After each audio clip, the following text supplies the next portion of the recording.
멈추지 않네. 주의 일하심 볼 수 없어도, 주의 일하심 알 수 없어도 주는 결코 멈추지 않네. 주는 결코 멈추지 않네. 주의 일하심 볼 수 없어도, 주의 일하심 알 수 없어도 주는 결코 멈추지 않네. 주는 결코 멈추지 않네. 주의 일하심 볼 수 없어도, 주의 일하심 알 수 없어도 주는 결코 멈추지 않네. 주는 결코 멈추지 않네.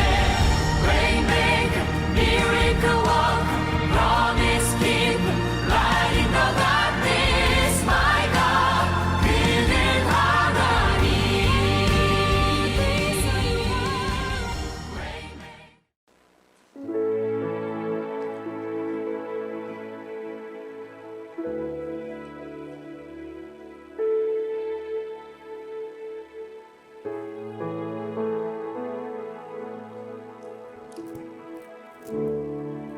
하나님이여 위엄을 성수에서 나타내시나이다. 이스라엘의 하나님은 그의 백성에게 힘과 능력을 주시나니 하나님을 찬송할지어다. 하나님 아버지, 주님의 베푸신 은혜를 감사드립니다.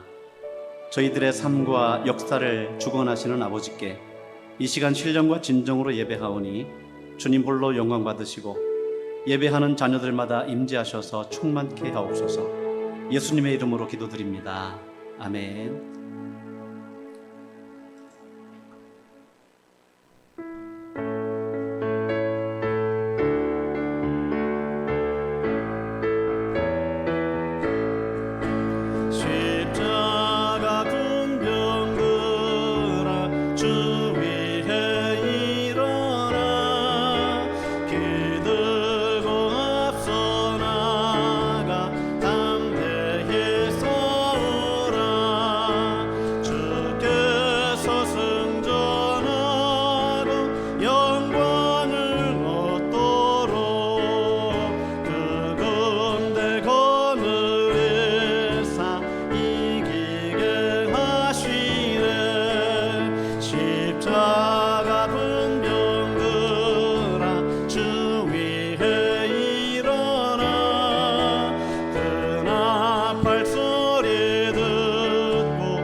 십자가 군병들아 주 위에 일어나 이날에 접전하고 굳게 가 부르라 승전한 군사들은 영생을 얻으며 영광의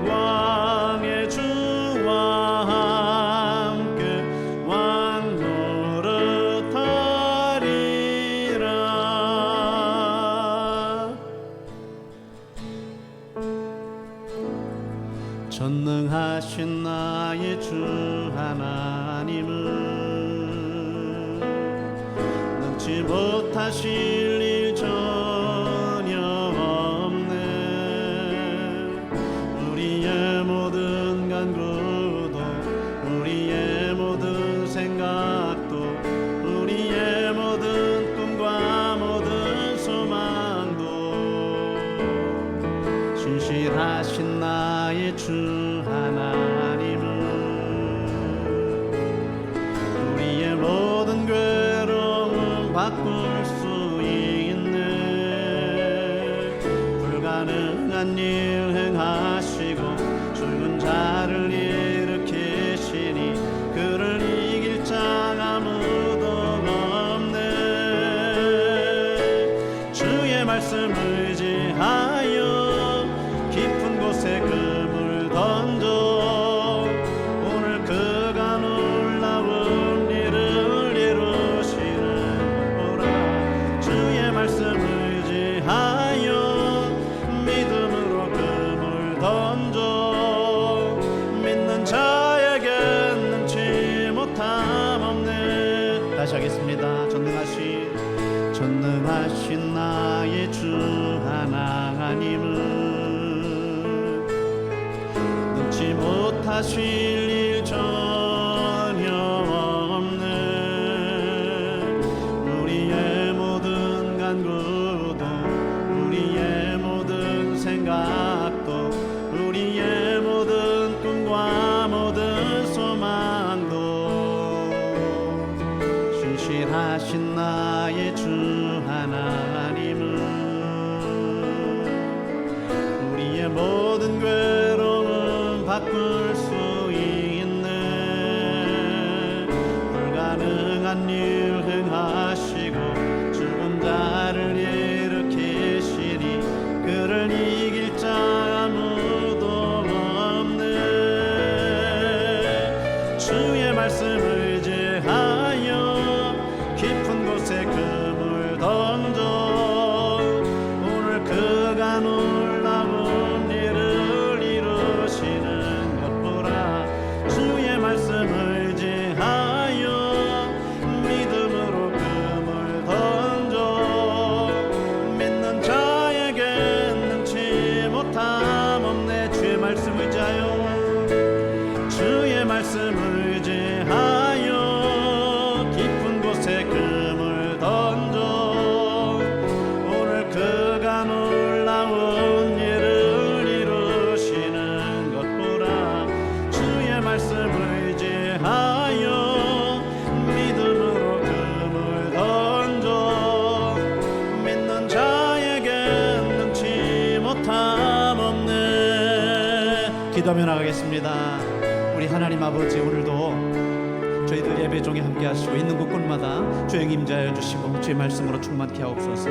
말씀 전하신 목사님을 통하여 온 교회가 우리 하나님의 영광 임재 앞에 들어가게 하여 주옵소서. 기도하겠습니다.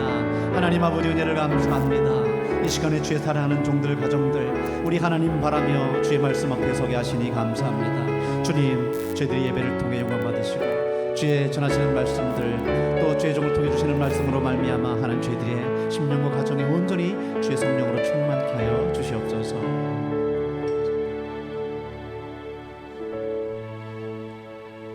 사랑하고 사랑하는 아버지 하나님,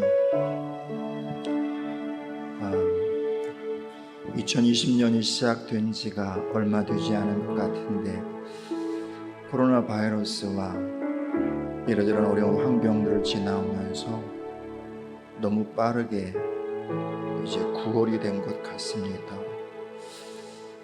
하나님, 9월은 또 가을의 시작이요 열매 맺는 달인데 이 달을 지나가면서 우리 하나님 앞에서 맺은 열매가 무엇인가를 보게 해주십시오. 사람들 앞에 그렇게 내놓을 만한 삶의 열매가 무엇인가를 볼 수 있게 해주십시오.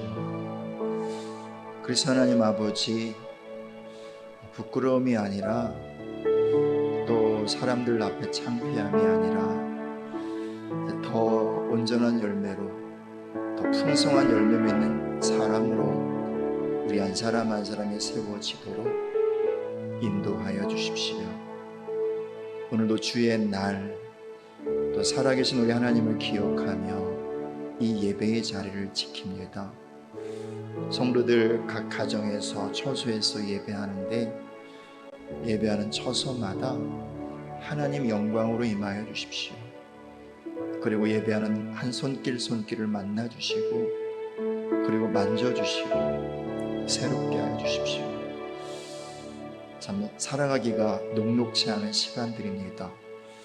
이때 하나님의 자녀들에게 지혜의 영을 부어주셔서 다니엘이 그랬던 것처럼, 요셉이 그러했던 것처럼, 또 다윗도 그랬던 것처럼 이 어렵고 힘든 세상을 하나님의 지혜의 자원으로 잘 이겨나갈 수 있도록 축복하여 주십시오.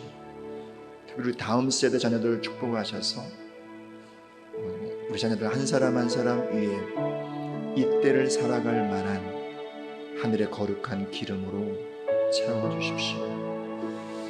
또 새롭게 또 잠시 이주를 해야 할 임시 성전 가운데도 함께 해주셔서 그곳에 주님의 보좌가 세워지며 주의 영광이 머무는 곳이 되게 해주십시오.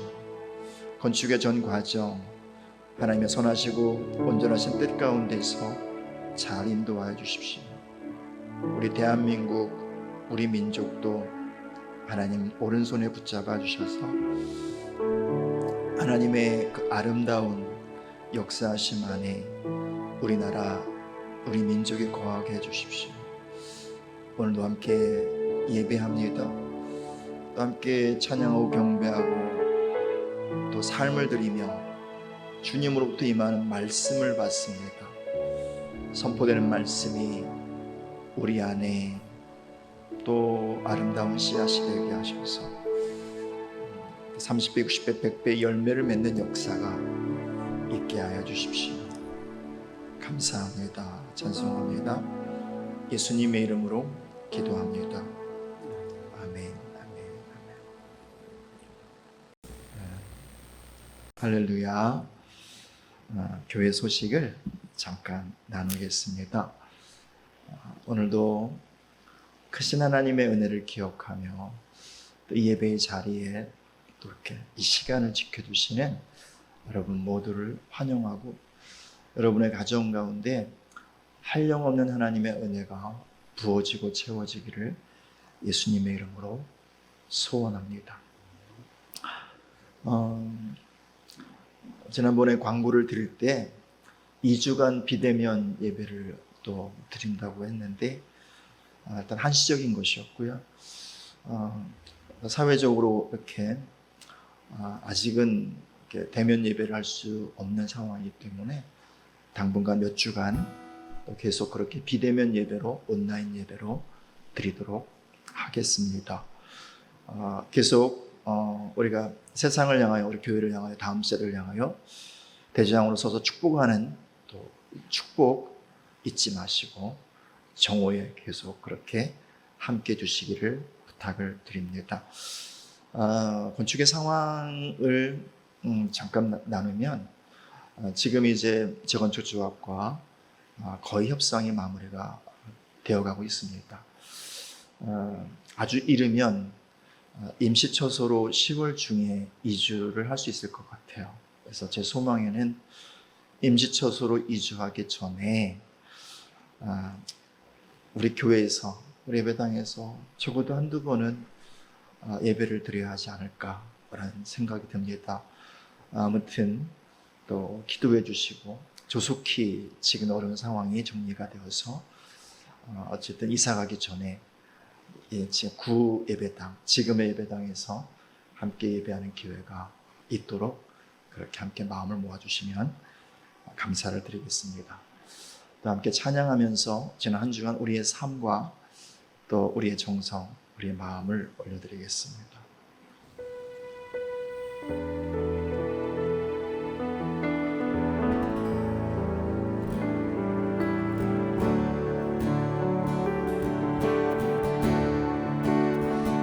감사해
아버지, 지난 한 주간 하나님이 주시는 생명과 또 시간을 주님의 은혜로 또 잘 걸어왔습니다. 한 걸음 한 걸음 붙잡아 주시고 또 오늘 여기까지 오게 하신 것 너무 감사합니다. 그 모든 한 주간의 삶의 발걸음 하나님께 예물로 올려드립니다. 때론 부끄러운 것도 있었지만 하나님 사랑으로 받아주셔서 또 새로운 한 주간 아름답고 온전한 삶을 살도록 은혜 베풀어 주십시오. 또 하나님 감사의 마음을 담아 예물도 올려드리오니 이 예물과 우리의 마음 받아주십시오. 오늘 또 이렇게 예배에 참석하지만 또 마음이 불편하고 또 영혼에 아픔이 있는 분들 주님이 위로하여 주시고 새 은혜 베풀어 주십시오. 특별히 육체가 연약하신 모든 분들 위해 하나님의 치유의 광선을 발하셔서 말씀을 듣다가 치유되게 하시고 또 기도하며 찬양하다가 온전케 되어지는 역사가 지금 이 시간 있게 하여 주십시오. 감사합니다. 예수님의 이름으로 기도합니다. 아멘. 아멘. 오늘 주시는 하나님의 말씀을 보겠습니다. 하나님의 말씀은 구약성경 사무엘상 17장 31절에서 49절까지 말씀입니다.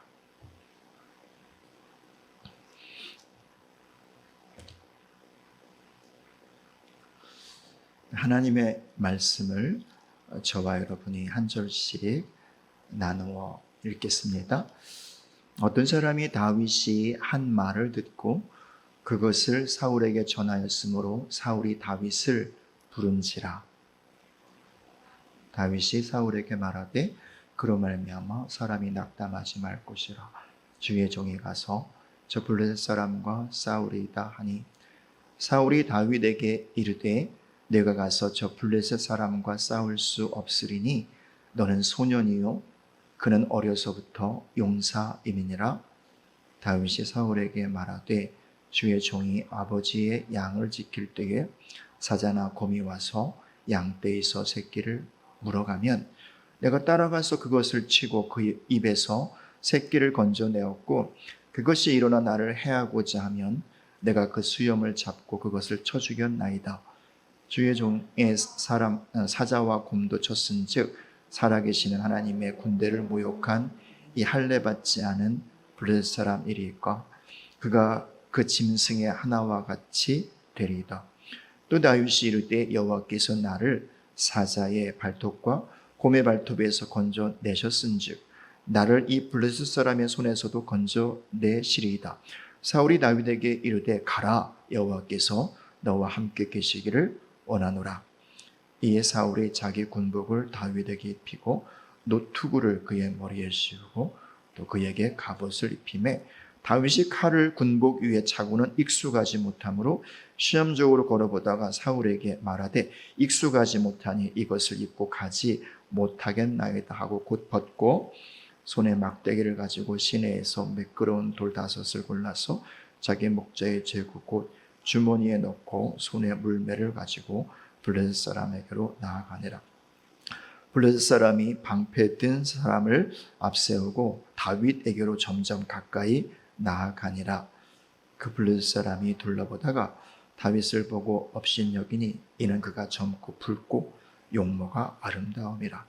블레셋 사람이 다윗에게 이르되 네가 나를 개로 여기고 막대기를 가지고 내게 나왔느냐 하고 그의 신들의 이름으로 다윗을 저주하고 그 블레셋 사람이 또 다윗에게 이르되 내게로 오라 내가 내 살을 공중의 새들과 들짐승들에게 주리라 하는지라.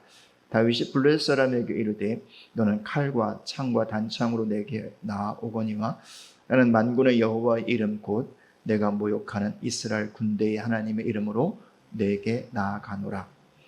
오늘 여호와께서 너를 내 손에 넘기시리니 내가 너를 쳐서 내 목을 베고 블레셋 군대의 시체를 오늘 공중의 새와 땅의 들짐승에게 주어 온 땅으로 이스라엘에 하나님이 계신 줄 알게 하겠고 또 여호와의 구원하심이 칼과 창에 있지 아니함을 이 무리에게 알게 하리라. 전쟁은 여호와께 속한 것인즉 그가 너희를 우리 손에 넘기시리라. 블레셋 사람이 일어나 다윗에게로 마주 가까이 올 때에 다윗이 블레셋 사람을 향하여 빨리 달리며 49절은 같이 있습니다. 손을 주머니에 넣고 돌을 가지고 물매로 던져 블레셋 사람의 이마를 치매 돌이 그의 이마에 박히니 땅에 엎드러지니라. 아멘. 할렐루야. 우리 하나님께 영광의 박수 올려드리겠습니다.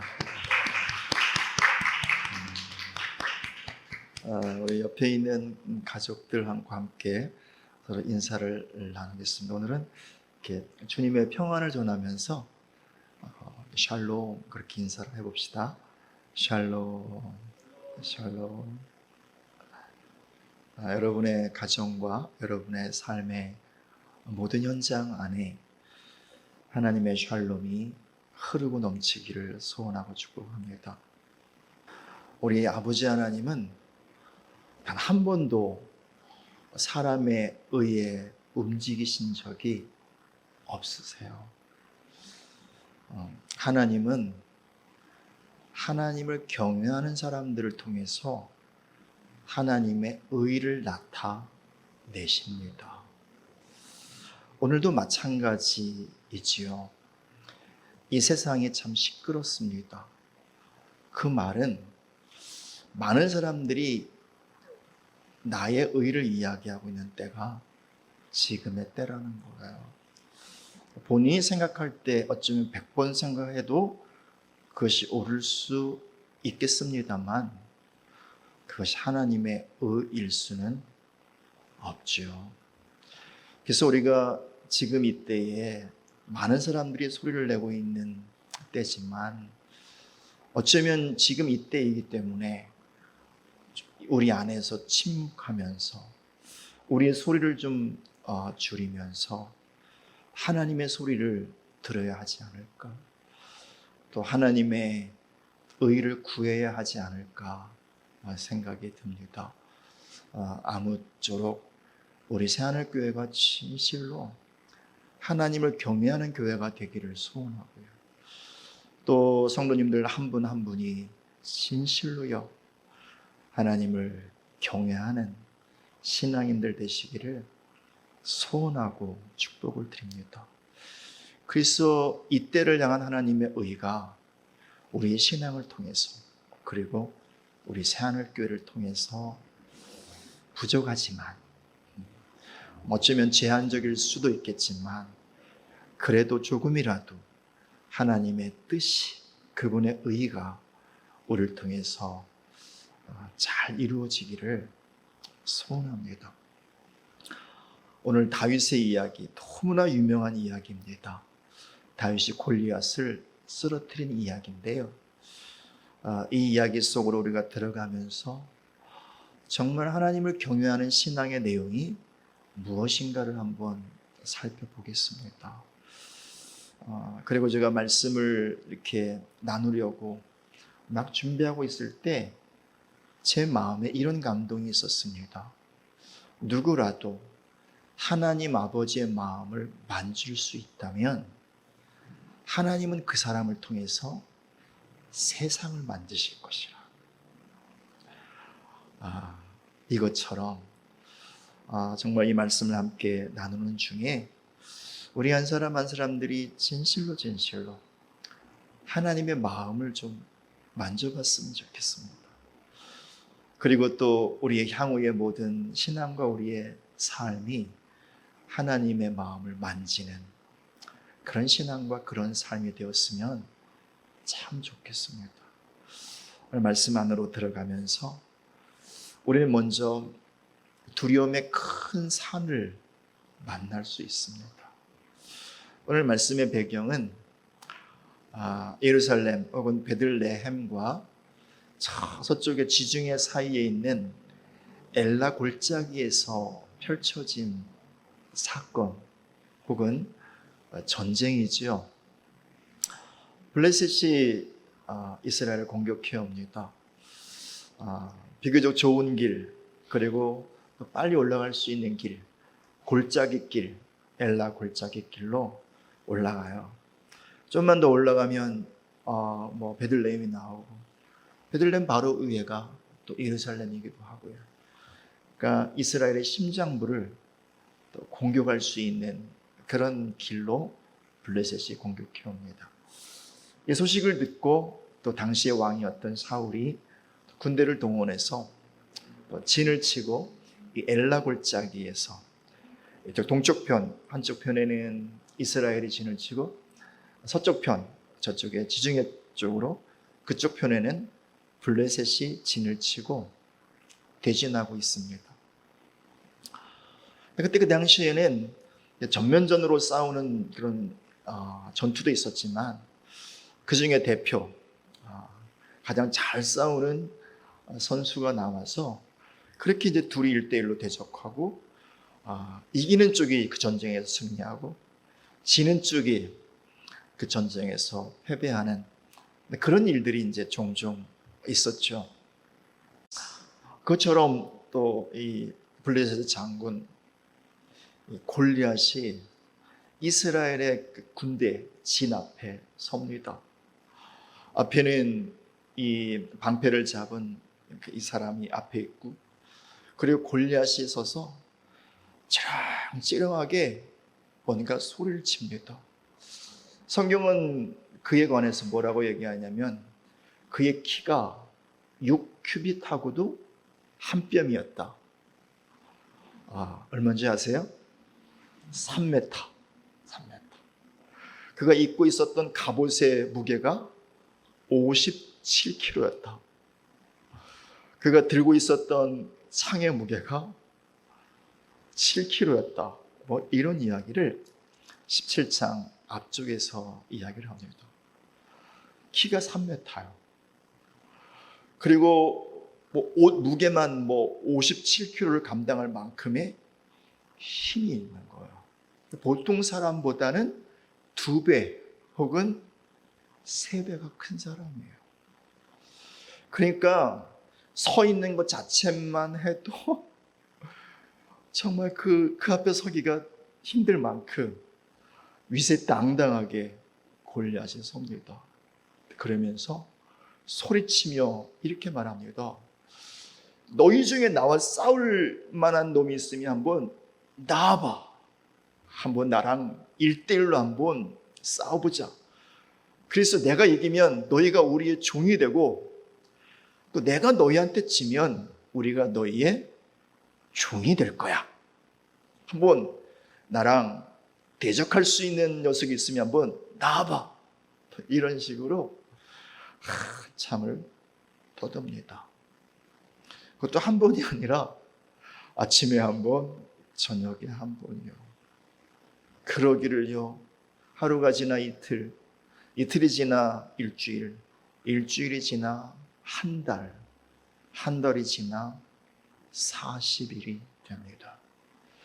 그 40일 동안 블레셋의 그 장군 골리앗이 그렇게 소리를 쳐도 이스라엘에서 한 사람도 나오지 못했던 거예요.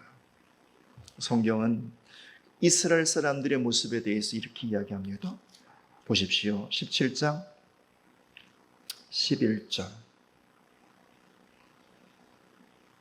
같이 한번 읽어볼까요?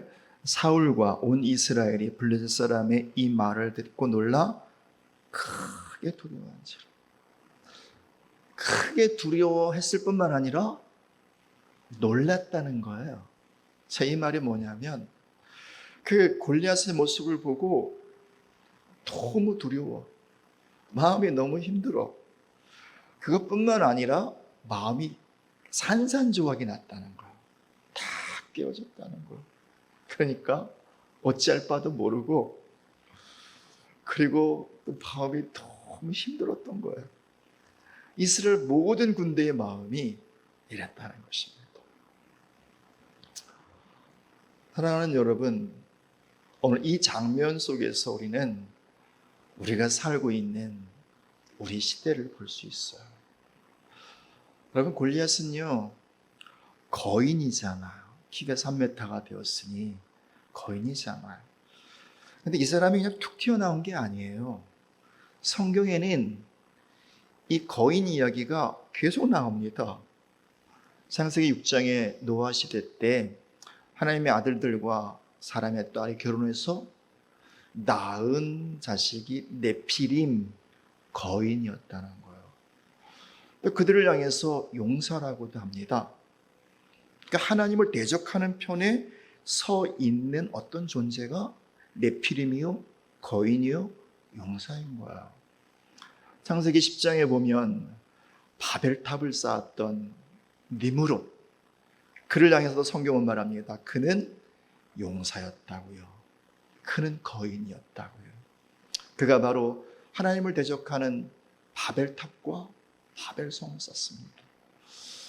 출애굽한 이스라엘 백성들이 또 12명의 정탐꾼을 또 보내지요. 돌아와서 그들이 보고한 말, 그 땅에는 거인들이 살고 있고 우리는 그들 보기에 메뚜기 같다고. 실제로 이 가나안 땅에 이 모세의 때, 여호수아의 때도 살고 있었던 거죠. 그리고 그 후손이 바로 블레셋의 장군 골리앗이었던 거예요. 여전히 골리앗은 하나님의 백성들을 대적합니다. 뿐만 아니라 그 너머에 있는 하나님을 대적하는 그 자리에 골리앗이 서 있는 거죠. 신약 성경에는 이것을 적그리스도라고 합니다. 세상에서 힘을 가진 존재인데 그 힘을 가지고 하나님을 찬양하고 섬기는 것이 아니라 하나님을 대적하는 자가 적그리스도고요. 요한계시록에 보니까 이 마지막 때에 사단이 적그리스도를 세울 거라는 거예요. 그에게 또 많은 권세와 많은 힘을 줄 거라는 거예요. 여러분, 골리앗이 바로 어쩌면 지금 이 시대의 적그리스도의 모습일 수 있는 거죠. 골리앗이 이스라엘 백성들을 두렵게 하는 두 가지의 채널이 있습니다.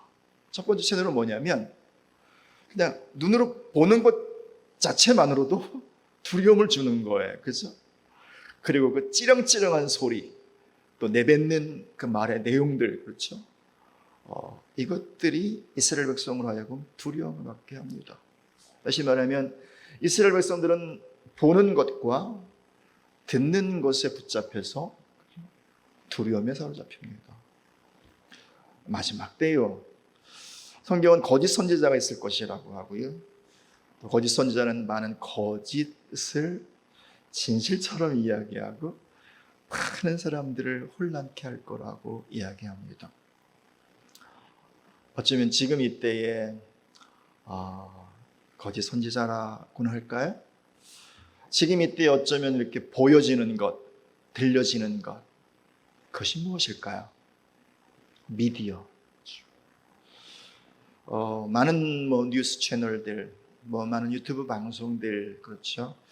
또 많은 또 이렇게 기사들, 수많은 어떤 미디어 매체들이 있습니다.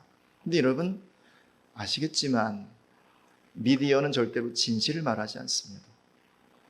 더 명백한 것은요, 진리를 말하지 않습니다. 거의 대부분의 미디어는요, 힘 있는 자를 대변합니다. 힘 있는 자의 입장을 이야기합니다.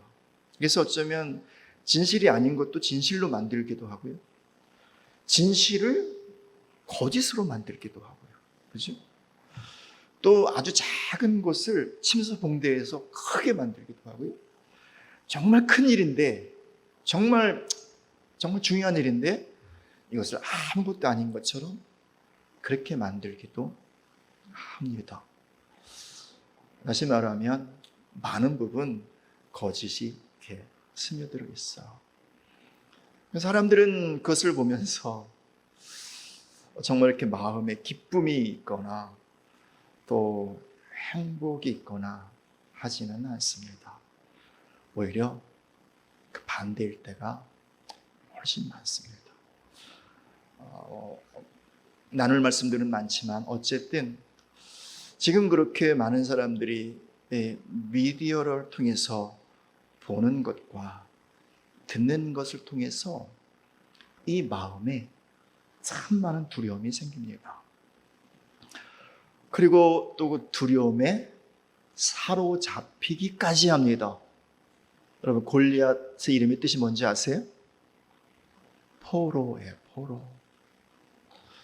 결국 그렇게 보여지는 것과 들려지는 것과 그것으로 조장된 두려움, 놀람, 공포, 깨어진 마음, 이런 마음들을 주어서 상대방을 제압하는 거죠. 뿐만 아니라 상대방을 얽어매는 거지요. 그리고 포로 삼는 것입니다. 포로는 자유가 없잖아요. 뿐만 아니라 포로는 자신의 많은 것을 또 빼앗기기도 하고 잃어버리기도 하잖아요. 마치 골리앗의 이 모습처럼 어쩌면 지금 우리가 이 두려운 마음 때문에 사실은 우리가 그리스도인으로서 누려야 할 많은 자유를 제한받기도 하고 또 빼앗기기도 합니다. 심지어 우리 안에 있는 많은 소중한 것을 잃어버리기도 합니다. 그다음에 여러분, 정말 이스라엘 백성들이 두려워하는 두려움의 뿌리가 무엇일까요? 진짜 두려움의 원인이 무엇일까요? 골리앗 때문일까요? 그 눈에 보이는 골리앗의 위세 때문일까요? 그가 지금 하고 있는 그 말의 내용 때문일까요? 그것도 하나의 원인일 수 있습니다. 직접적인 상관관계가 없는 것은 아닙니다. 하지만 그것이 본질적인 이유는 절대로 아니에요. 이스라엘 백성들이 놀라고 크게 두려워하고 그것에 사로잡혀서 사실 아무것도 하지 못하는 이유는요, 하나님을 두려워하지 않기 때문입니다. 외적인 것에 이유가 있는 것이 아니라 그들의 영혼 안에, 그들의 마음 안에 하나님을 두려워함이 없는 게 사실은 두려움의 원인인 거죠. 지금 이때는 사울 왕의 시대, 이스라엘의 왕정을 막 시작한 때입니다. 그러나 사사시대 말력과 별반 다르진 않습니다. 영적인 상황과 이스라엘의 모습은 별로 차이가 없습니다. 사사시대 말력을 일컬어서 사사기 맨 마지막 구절에서 이렇게 말합니다. 그들에게 왕이 없으므로 제 소견에 옳은 대로 행하였다. 쉽게 말하면 제멋대로 행하였다. 왜? 왕이 없기 때문에. 이 왕은요, 궁극적으로 하나님이세요. 하나님이 없었기 때문에 기준이 자기였던 거예요. 사람들이 다 자기 멋대로 사니까 이 세상이 정말 혼란스러웠었다. 이게 사사시대 말렵의 모습이었던 거예요. 하나님이 없었나요? 아니요. 하나님이 없었던 것이 아니라 그들이 하나님을 없게 만든 거죠. 다시 말하면 하나님을 존중하지 않았던 거예요. 하나님을 온전히 신뢰하지 않았던 거예요. 하나님을 정말 두려워하지 않았던 거예요. 하나님을 진실로 경외하는 사람이 사실은 정말 없었던 거예요. 하나님을 정말 존중하고 하나님을 정말 신뢰하고 하나님을 정말 경외했다면, 그래서 하나님의 그들 안에 가득했었다면, 눈에 보이는 대적이 아무리 클지라도, 그 위세가 아무리 대단할지라도 두려움에 사로잡히지는 않을 거예요. 잠깐은 두려울 수 있어요. 잠깐은 마음이 어려울 수 있어요. 하지만 정말 하나님을 경외하는 사람은 그보다 큰 하나님을 바라보고 있고 신뢰하고 있기에 그것에 사로잡히지는 않아요. 이스라엘 백성들이, 이 군사들이 두려움에 사로잡힌 가장 본질적인 이유, 하나님을 두려워하지 않았던 거예요. 사랑하는 여러분, 하나님을 두려워하지 않으면 세상이 두렵습니다. 하나님을 경외하지 않으면 세상이 무섭습니다. 하나님을 온전히 신뢰하지 않으면 세상을 살아가는 데 있어서 참만이 감당할 수 없는 많은 것들, 그 때문에 마음도 무너지고 삶이 무너질 수 있습니다. 그러나 하나님을 두려워하는 사람, 세상을 두려워하지 않습니다. 하나님을 진실로 존중하는 사람, 이 세상의 골리앗과 같은 수많은 위험과 수많은 위기들, 문제들 앞에서 두려워하지 않을 수 있습니다. 저는 저와 여러분 모두가 진실로 하나님을 경외하는 그 신앙으로 세워지기를 축복합니다. 그렇다면 정말 하나님을 경외하는 사람의 모습이 어떤 모습인가를 보도록 하겠습니다. 그의 이름 다윗이지요. 이 지리한 이 40일간의 이 시간 속으로 한 어린 소년이 들어옵니다. 그는 베들레헴에 살고 있었고요. 그를 포함해서 형제는 8명이었습니다. 그 8명 중에 막내였죠. 그리고 이 전쟁터에 형 3명이 참전하고 있습니다. 여러분, 그 아버지가 다윗을 보내거든요. 왜냐하면 40일 동안 전쟁터에 나갔는데 소식이 없는 거예요. 궁금하잖아요. 또 이제 이렇게 필요한 것도 주고 싶고. 그래서 남은 아들 중에 하나를 선택해서 보내는데 왜 하필 다윗이었을까요? 그 위로 이 전쟁터에 안 나간 형들이 4명이 더 있었거든요. 다윗보다 훨씬 더 이렇게 나이도 많고 경험도 많고 잘 갔다 올 수 있는 형들이 있었는데 왜 아버지가 다윗을 보냈을까? 이건 저의 상상이에요. 제 생각인데 아마 이것 때문에 보내지 않았을까? 다윗이 너무 어리니까 최악의 상황, 예를 들자면 블레셋이 이스라엘 군대를 딱 그냥 박살을 내놓고 그런 상황이에요. 그 전쟁터에 들어갔어도 이 다윗은 너무 어리니까 대적들에게도 위협이 되지 않을 만큼 어린 거예요. 아마도 그래서 다윗을 보내지 않았을까, 저의 생각입니다. 아무튼 그렇게 다윗이 아버지의 부탁을 받고 이렇게 곡근복식 한 보따리 하고 또 떡 이렇게 10조각하고 형들에게 줄 것을 가지고 전쟁터로 갑니다. 아주 새벽 일찍이에요.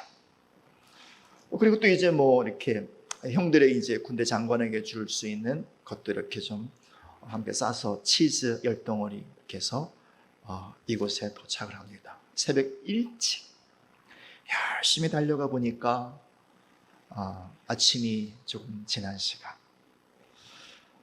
여전히 그날도 저쪽 맞은편에서 골리앗이 튀어나왔어요. 고래 소리를 지르면서 이스라엘 군대를 모욕하고 너희들 중에 그렇게 싸울 놈이 없느냐 이러면서 더 나가서 그 이스라엘 군대의 하나님 여호와 하나님의 이름까지도 막 모독을 하는 거예요. 그런데 그 소리를 듣고요, 사울 왕을 포함해서 이스라엘 군대가 잠잠하게 어떤 대꾸도 하지 못하고 어떤 대항도 하지 못하는 그 무기력한 모습을 다윗이 봐요. 그 어린아이 다윗이요, 마음이 불편해오기 시작합니다. 근데 옆에서 떠드는 소리가 들려요. 이제 군사들끼리 하는 얘기죠. 글쎄 말이야, 왕이 엊그제 얘기를 했는데 저 블레셋 장군 저 골리앗과 겨루 이긴 사람에게는 많은 돈도 하사하고 또 왕의 사위로 삼고 그 집안에 특혜를 주어서 세금을 면해줄 거라고, 이런 얘기를 막 하는 거예요. 이런 얘기가 들려오면서 다윗의 마음이 너무 불편해요. 너무 힘들어요. 올라오는 게 있어요. 거룩한 분노, 거룩한 화가. 왜요?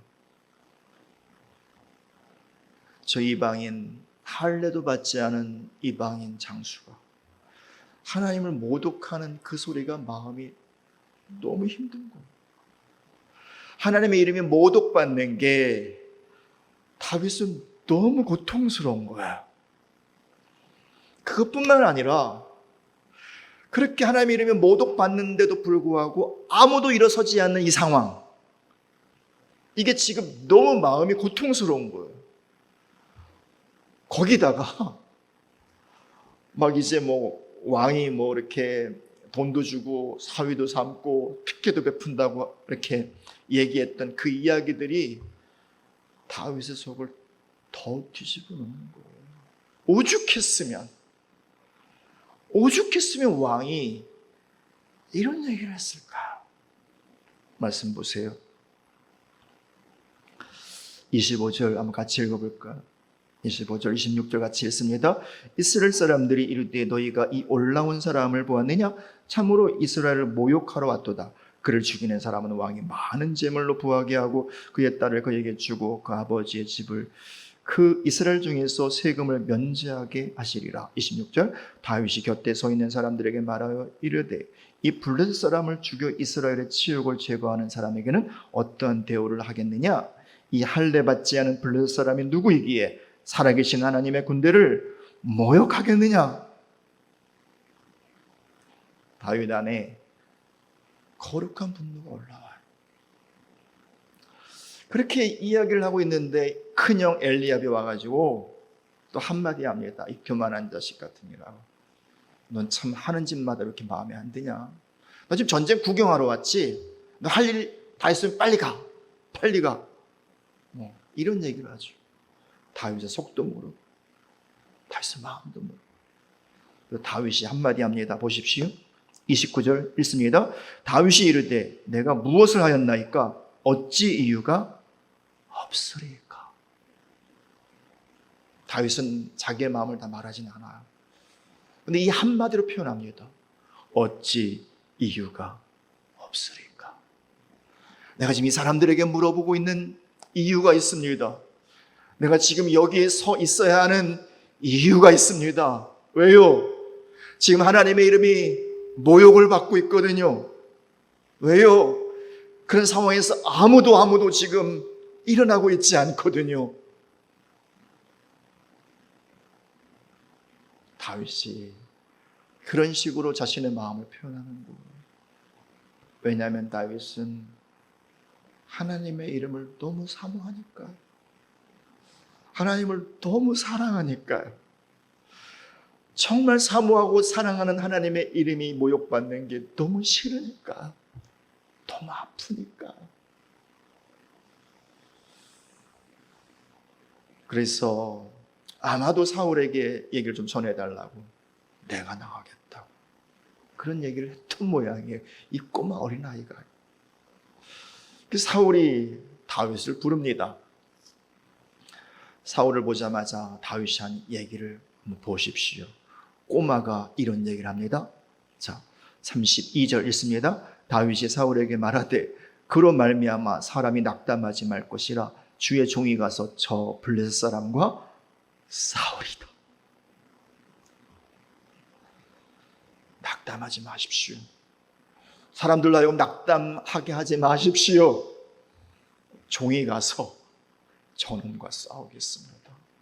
저 장수와 싸우겠습니다. 그렇게 말하죠. 사울이 보니까 이게 도무지 계산이 안 나오거든요. 그래서 말합니다. 아서라 얘야, 너는 꼬마야. 넌 아직 어린아이야. 그런데 저 블레셋 장군은 어릴 때부터 큰 용사야. 보십시오. 33절 사울이 다윗에게 이르되 내가 가서 저 블레셋 사람과 싸울 수 없으리니 너는 소년이야, 꼬마야. 그는 어려서부터 용사야. 너 안 돼. 그냥 너의 마음만 받을게. 어쩌면 사울이 이런 얘기를 하고 있는 거죠. 그때 정말 제 마음을 울렸던 다윗의 이야기를 보겠습니다. 보십시오. 35절, 36절, 37절까지 한번 같이 있습니다. 내가 따라가서 그것을 치고 34절부터 읽겠습니다. 다윗이 사울에게 말하되 주의 종이 아버지의 양을 지킬 때에 사자나 곰이 와서 양떼에서 새끼를 물어가면 내가 따라가서 그것을 치고 그 입에서 새끼를 건져내었고 그것이 얼마나 나를 해하고자 하면 내가 그 수염을 잡고 그것을 쳐 죽였나이다. 주의 종의 사자와 곰도 쳤은즉 살아계신 하나님의 군대를 모욕한 이 할례 받지 않은 블레셋 사람이니까 그가 그 짐승의 하나와 같이 되리이다. 또 다윗이 이르되 여호와께서 나를 사자의 발톱과 곰의 발톱에서 건져내셨은즉 나를 이 블레셋 사람의 손에서도 건져내리이다. 사울이 다윗에게 이르되 가라, 여호와께서 너와 함께 계시기를 원하노라. 얘야, 그냥 난 네 마음만 받을게. 고마워. 그런데 너 싸울 수 없어. 넌 아직 어린아이잖아. 이렇게 말하는 사울 앞에서 다윗이 말합니다. 왕이시여, 걱정하지 마십시오. 제가 목자입니다. 양을 치다가 사자나 곰이 와서 그 새끼를 물어가면 제가 쏜살같이 달려가서요, 그 입에서 양의 새끼를 건져냅니다. 게다가 그 사자와 곰이 나를 해하려고 하면 내가 그 수염을 붙잡고요, 그를 쓰러뜨리고요, 그를 밟고 그를 죽입니다. 이런 일들이 과거에 참 많았습니다. 그의 신앙을 고백합니다. 나의 하나님께서 사자와 곰으로부터 나를 건져냈습니다. 나를 지켰습니다. 이게 무슨 말인가요? 다윗이 그냥 그 사자에게 달려간 이유, 곰을 붙잡았던 이유는요, 목자로서의 사명감 이상이라는 거예요. 무엇으로 달려갔다는 거예요? 하나님의 이름으로 갔다는 거예요. 하나님을 의지하여 갔다는 거예요. 하나님 손 붙잡고 갔다는 거예요. 그래서 그때마다 내가 감당할 수 없는 대적이었지만 하나님께서 함께 하셔서 건져내셨을 뿐만 아니라 항상 이기게 하셨다고, 항상 승리케 하셨다고. 하물며 지금 그 하나님께서 적장의 손에서 나를 건지지 않겠냐고. 과거에 내 삶에 함께 하셨던 그 하나님, 오늘도 함께 하십시오. 이것이 다윗의 지난날의 삶의 고백인 거야. 지난날이래 봐야 이 어린아이가 몇 년이나 살았겠어요. 10대 후반쯤 되는 그 아이인데요. 대략 17세 전후 되는 그런 아이인데요. 근데 그 얼마 되지 않은 삶의 시간, 신앙의 시간 속에 이 많은 하나님 경험이 있었던 거지. 그리고 그 경험의 중심에는 하나님을 경외하는 그의 신앙이 있었던 거예요. 그 신앙으로 양을 치면서 예배하고, 위기가 왔을 때도 그 신앙으로 대적을 향해 달려갔고, 그리고 그와 겨루어 이겼던 수많은 기억들, 익숙한 기억이 그에게 있었던 거죠. 그런 다윗에게 사울 왕이 이제 갑옷을 입혀줍니다. 그래, 한번 해봐라. 여호와께서 너와 함께 하실 거다. 네 고백처럼. 그리고 칼을 줍니다. 그 다윗이 그 갑옷을 입고 칼을 들고 좀 이렇게 좀 움직여 봅니다. 너무 불편해. 익숙하지 않아. 한 번도 입어본 적이 없고 한 번도 칼을 휘둘러 본 적이 없거든요. 그래서 다 벗어버리고 다시 목자의 지팡이를 들고요, 또 냇가에 가서 그냥 동글동글한 돌 5개를 가져오고요, 그리고 물매를 돌리는 물매를 가지고 섭니다. 성경이 이렇게 말하죠. 보십시오. 38절. 이에 사울이 자기 군복을 다윗에게 입히고 노투구를 그의 머리에 씌우고 또 그에게 갑옷을 입히매 다윗이 칼을 군복 위에 차고는 익숙하지 못함으로. 익숙하지 않아요. 지금 싸우러 가는데 갑옷이 필요하고 그리고 동시에 칼도 필요한데 익숙하지 않아요. 그에게 익숙한 것은 뭐냐면 목자의 막대기예요. 지팡이예요. 그냥 돌 몇 개예요. 돌을 던지는 물매예요. 이 물매 속에, 이 지팡이 속에 수많은 신앙의 기억이 있었던 거예요.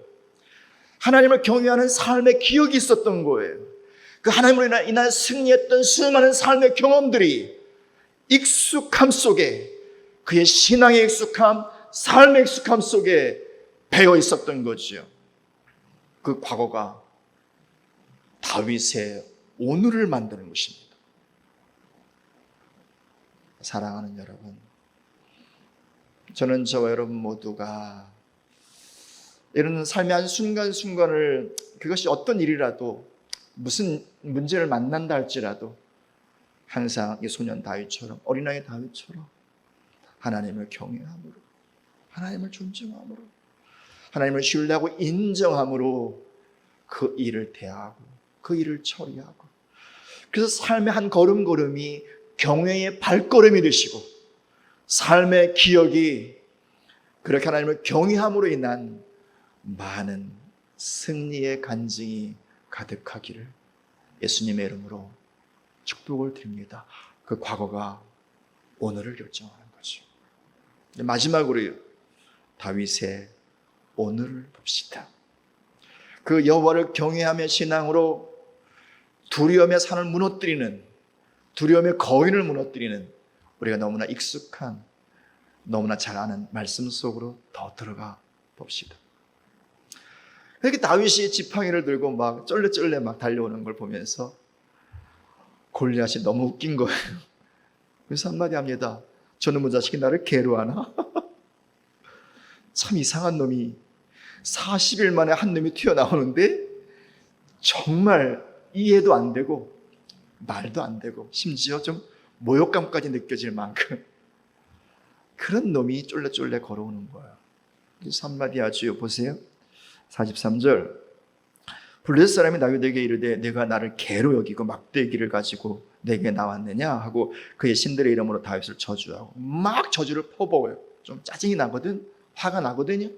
그러면서 하는 말이 뭐냐면, 그래 와란 이놈아, 내가 네 살을 공중의 새와 들짐승의 먹이도 주겠노라, 이러면서 이제 호언 장담을 합니다. 그때 다윗의 고백, 다윗의 선포를 보겠습니다. 45절 읽습니다. 다윗이 블레셋 사람에게 이르되 너는 칼과 창과 단청으로 내게 나아오거니와 나는 만군의 여호와의 이름 곧 내가 모욕하는 이스라엘 군대 하나님의 이름으로 내게 나아가노라. 너는 칼과 창과 단창으로 내게 오거니와, 자, 이 말은 무슨 의미인가요? 네가 사용할 수 있는 모든 자원들을 동원해서 모든 이 전략 자산을 동원해서 나를 공격해 오지만, 동시에 이 속에는요, 이 칼 속에는 가뭄이란 뜻이 있고요, 재난이란 뜻이 있고요, 동시에 창 속에는 포위란 뜻이 있고요, 단창 속에는 황폐케 하다, 이런 의미가 있습니다. 다시 말하면 네가 정말 나를 그렇게 여러 가지 재앙을 가지고, 여러 가지 문제를 가지고, 여러 가지 어떤 그런 무기를 가지고 나를 포위하고 나를 깨뜨리고 망가뜨리려고 달려오지만 나는 만군의 여호와의 이름으로 간다, 이렇게 말합니다. 사랑하는 여러분, 세상은 눈에 보이는 것을 전부로 알아요.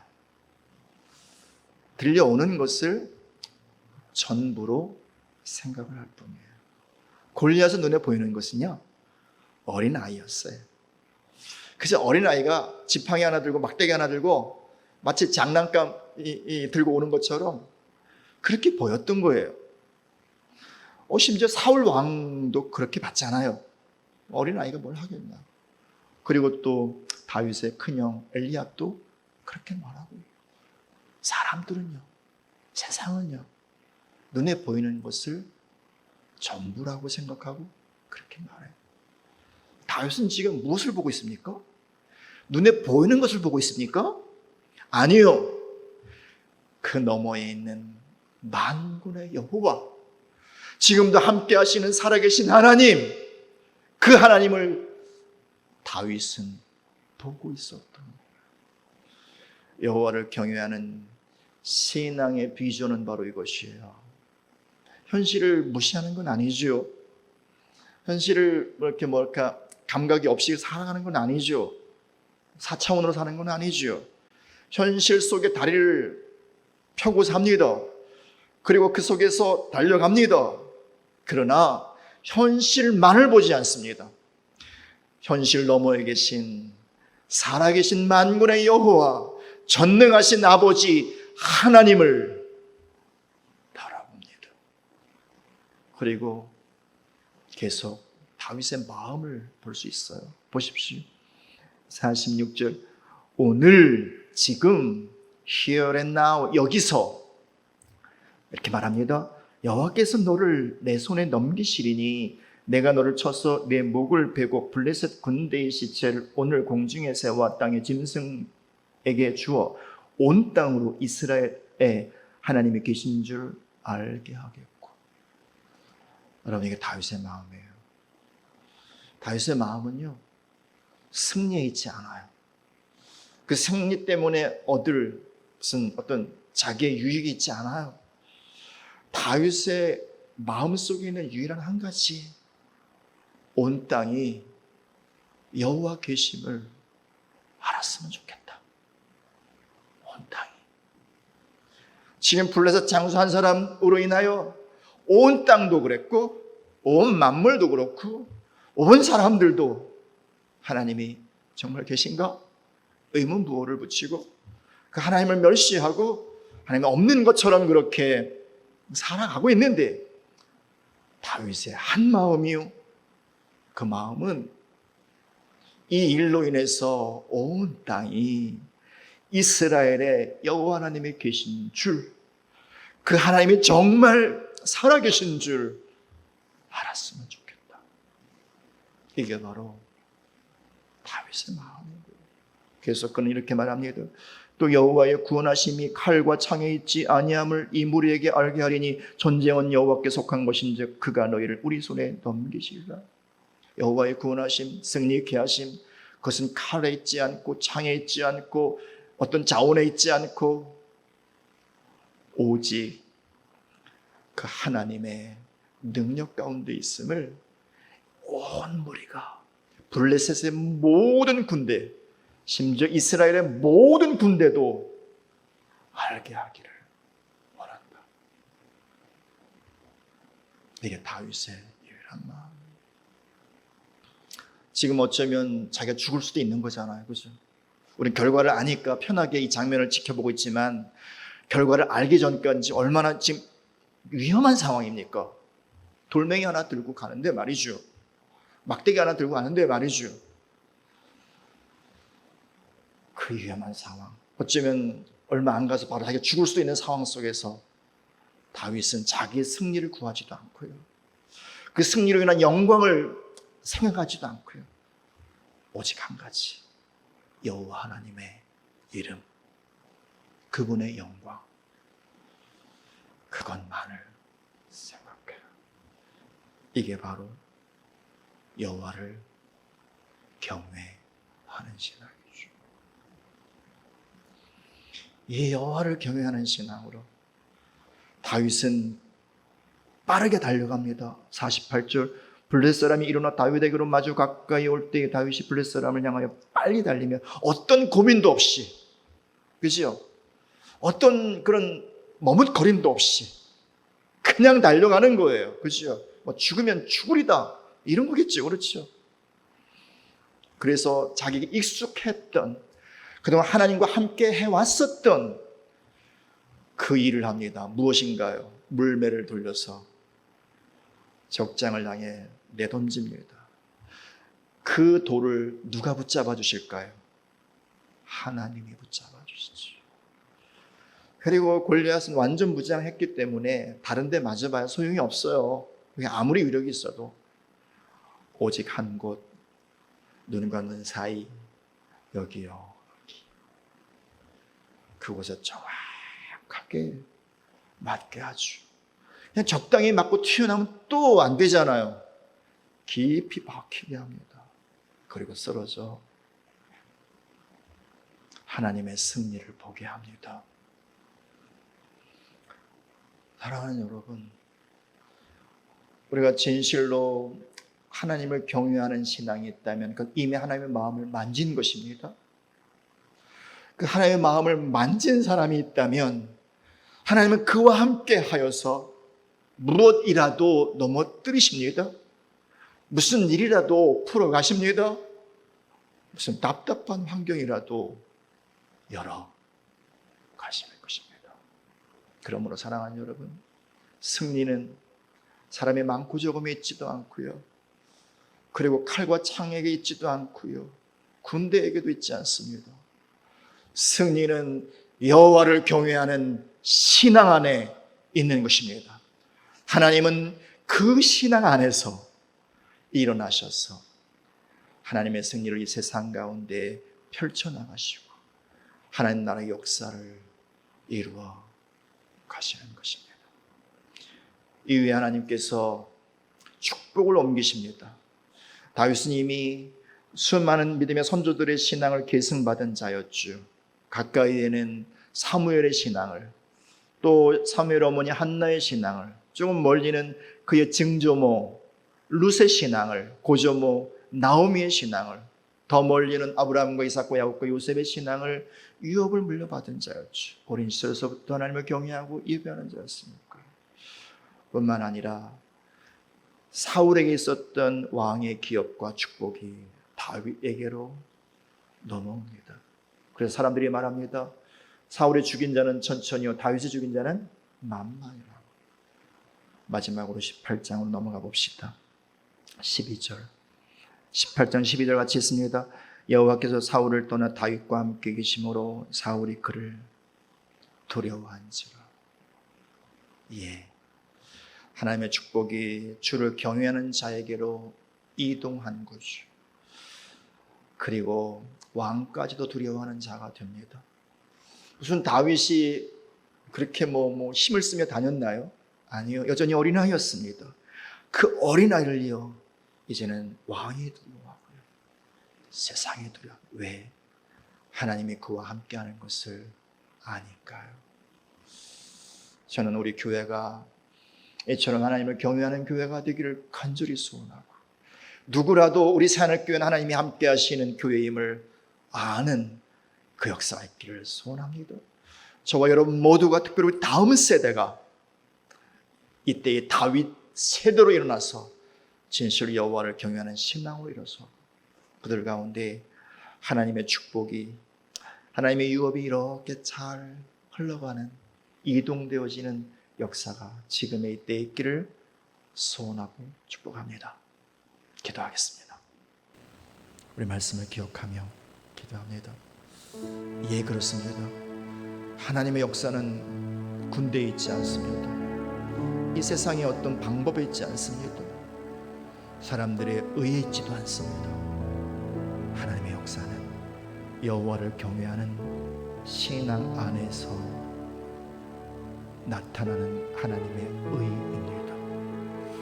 오늘 함께 같이 기도할 때, 주님, 제가 이때에 진실로 여호와를 경외하는 신앙을 살아가게 해주십시오. 삶으로 그 신앙의 열매를 맺게 하십시오. 그리고 그것이 우리의 기억이 될 뿐만 아니라 오늘 우리의 삶을 이기는 원동력이 되게 하십시오. 우리 다음 세대를 축복합시다. 우리 자녀들이 정말 여호와를 경외하는 다윗의 세대로 일어날 것을 축복하며 기도합시다. 기도합니다. 사랑하는 아버지 하나님, 감사합니다. 오늘 우리 가운데 말씀하여 주시고 은혜 베풀어 주시니 너무너무 감사합니다.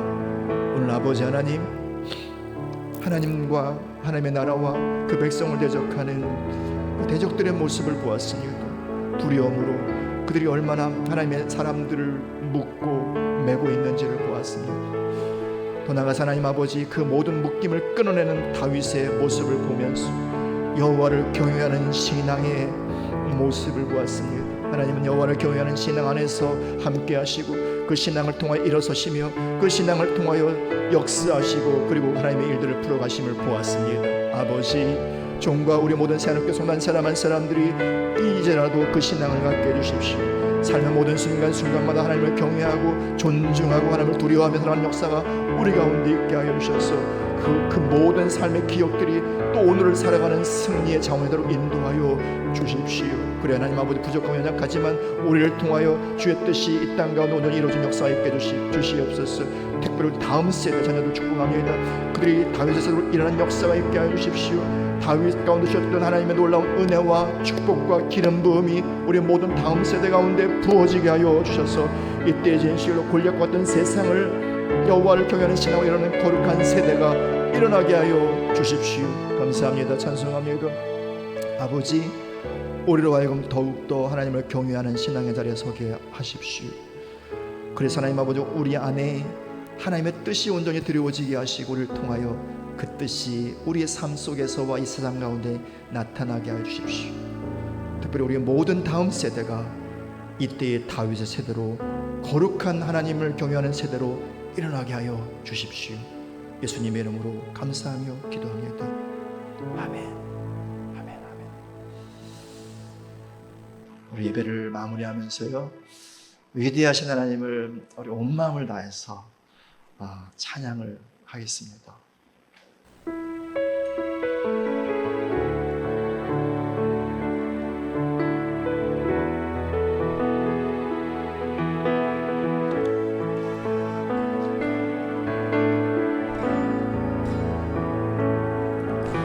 빛나는 왕의 왕,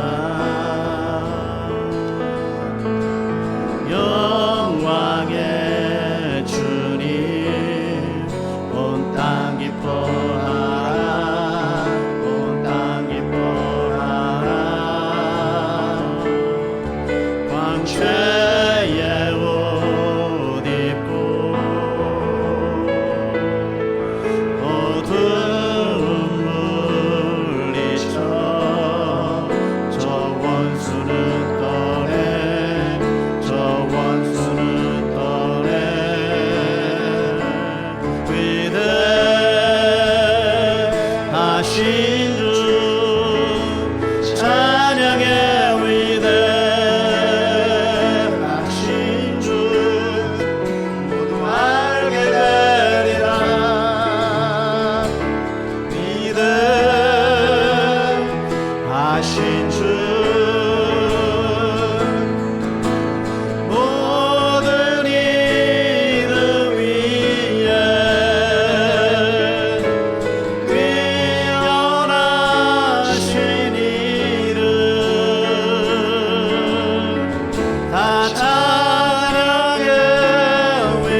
이제는 우주 예수 그리스도의 크신 은혜와 하나님 아버지의 크고 놀라우신 사랑과 성령 하나님의 인도하심과 기름 부어주심과 축복하여 주심의 역사가 오늘 다윗과 같이 여호와 하나님만을 경외하는 신앙으로 온전히 서기로 결정하는 모든 주의 백성들 머리 위에와 특별히 우리 자녀들 위에 또 우리의 기업 위에 모든 삶의 형편 위에 또 하나님 또 우리 새하늘교회와 건축의 모든 과정 여정 위에 우리나라 대한민국 또 이 민족 위에 이제부터 영원히 함께 하시길 간절히 축원하옵나이다.